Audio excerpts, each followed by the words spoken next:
governor threatening to withhold money from a North Texas city over an event at a water park marking a Muslim holiday. We'll talk to the organizers and have the new letter the governor's office just sent Grand Prairie. Carrollton's Korean community in mourning tonight after a deadly mass shooting. What we're learning about the victims and the suspect. New details on a deadly crash that shut down traffic for hours on 75. I have rain in my forecast as we head through the weekend. The best time for that to occur, Mother's Day. The rainfall timeline coming up. It is a growing demographic here in North Texas. South Asians being represented here for the Dallas Mavericks. In the last few hours, we learned Grand Prairie pulled the plug on an event the governor attacked as religious discrimination. Yeah, Governor Abbott threatened to pull $500,000 in state funds if the city didn't cancel a private event at Epic Waters. It was planned to celebrate a Muslim holiday at the city-owned water park. It sparked controversy on social media, and Cole Sullivan just spoke with the event's organizer to get her reaction. A new twist in the water park controversy causing a political splash.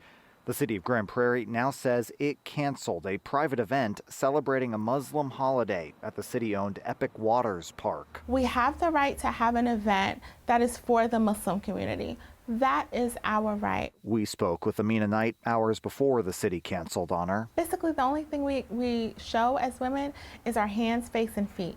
That's it.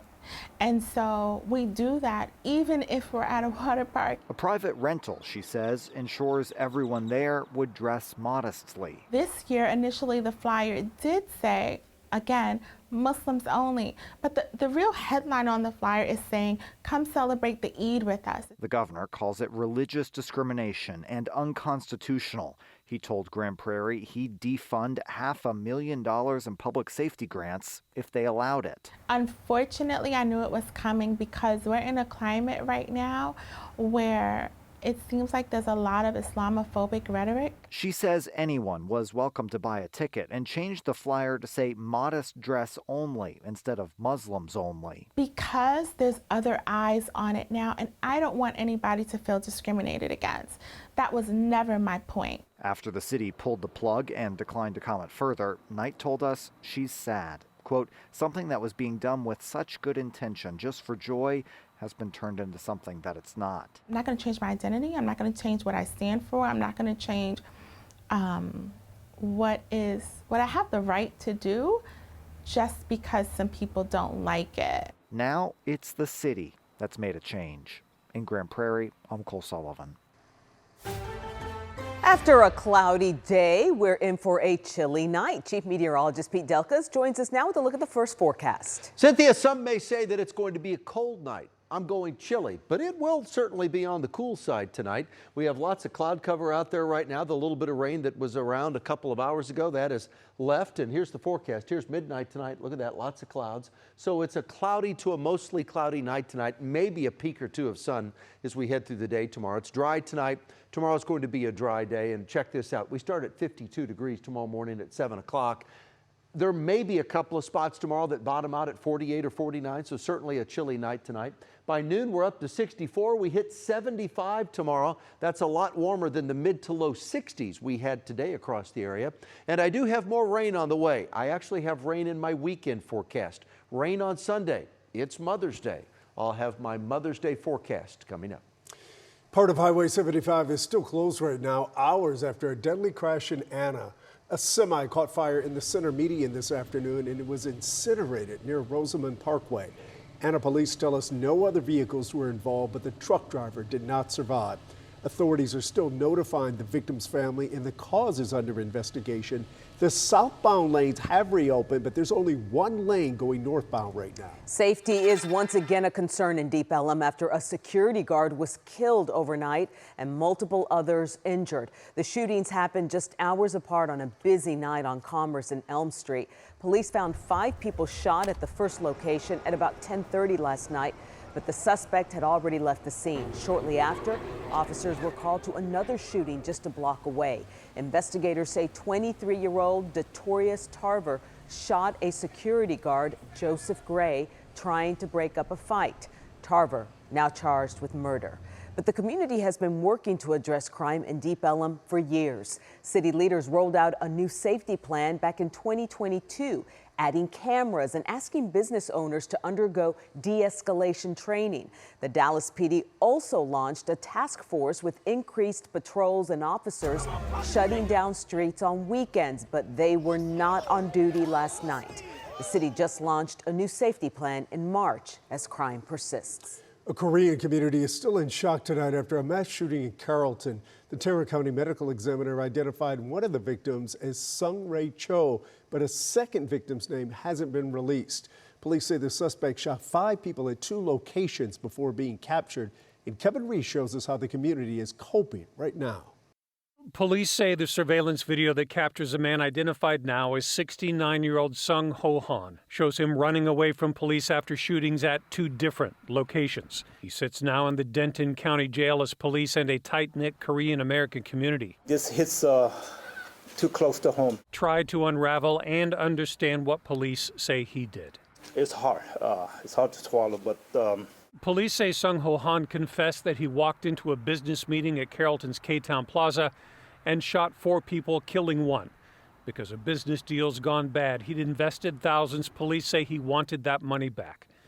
Then police say he fled to a nearby apartment complex where he killed 1 more person, a real estate agent also involved in that business deal. It's a conflict between business owners, property manager, and the owner, and the listing agents. Leaders of the Korean-American community in Dallas wanted their community to know that this was not a hate crime, that it was not a random act. I personally know every one of them. But that it was very personal and troubling. Restaurant owner Jeannie Smith summed it up this way. Everybody came to U.S. for the American dream and worked really hard. Tonight, 2 American dreams ended by gunfire, and another now charged with 2 counts of capital murder. I don't know what to say, but I don't want that this one happen again. Never again. In Carrollton, I'm Kevin Reese.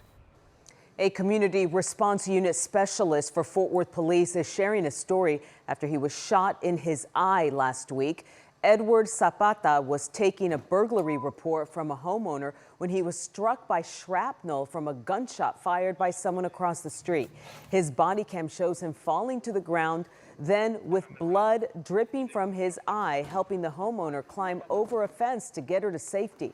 Other body cam video shows responding officers exchanging gunfire with the suspect, Angel Cantu. He was eventually arrested for aggravated assault on a public servant. Zapata is a Marine Corps veteran who had been on the job for just 2 weeks, and he is anxious to return. My hope is to come back and hopefully wear the civilian response unit uniform and get back out there and do what I was trained to do and continue to serve the community and help as much as I can. But I just leave it up to the doctors and let them work their magic and get me healed up. CRU specialists are civilian positions that assist police by taking reports, doing traffic control, and more. You can see our full interview with Zapata on our streaming app, WFAA+.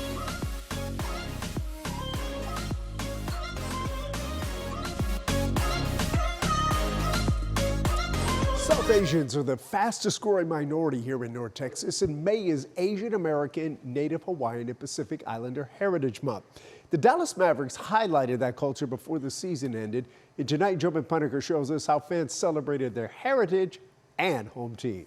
Let me hear it one voice. Let's go, Matt. Around here, celebrations is the expectation. The Dallas Mavericks are winding down their season at the American Airlines Center. But there's a little more to celebrate than just game day, and it's before the game even starts. It's completely new and it's amazing. Before the crowd ever cheered for a basket, they cheered for a culture. The weather's great, the sun's out, look at the crowd out there, it's amazing. This is South Asian Night at the AAC, and there is no shortage of flavor. South Asians are all about dancing and music. It's just a lot of energy, a lot of hype. Welcome out to the Dallas Mavericks South Asian Night. The fastest growing minority in North Texas, and it's not even close. So make sure you go around and grab some food samples. India, Pakistan, Bangladesh, Sri Lanka, Afghanistan, the Maldives, etc., etc. A new generation of Mavs fans like this season ticket holder. Our people being presented and showcased in the heart of the city, in the heart of Texas, is huge. 15 years ago, there were a little over 100,000 South Asians in North Texas. Some estimate it's closer to 300,000 now. I've been to every Southeast Asian country. Most of the Texas population has no idea about the culture or the people or maybe even where it is on a map. It was just 10 years ago the Mavs made history by drafting Satnam Singh, the first Indian-born player to the NBA. One thing that we can hope to do is just like continue to use our platform for good, just like Satnam was able to put a lot of Indians on the map for basketball. Lately, there's been a lot of negativity surrounding Asian immigrants, made worse by state politics. You wouldn't notice that today. People are afraid of what they don't know. And I think opportunities like this make it better for all of us to kind of understand one another. All this high-energy expression is the perfect intro to the game, where it carried on. It's the night Victory Park turned into Victory Party in Dallas. I'm Jobin Puneker.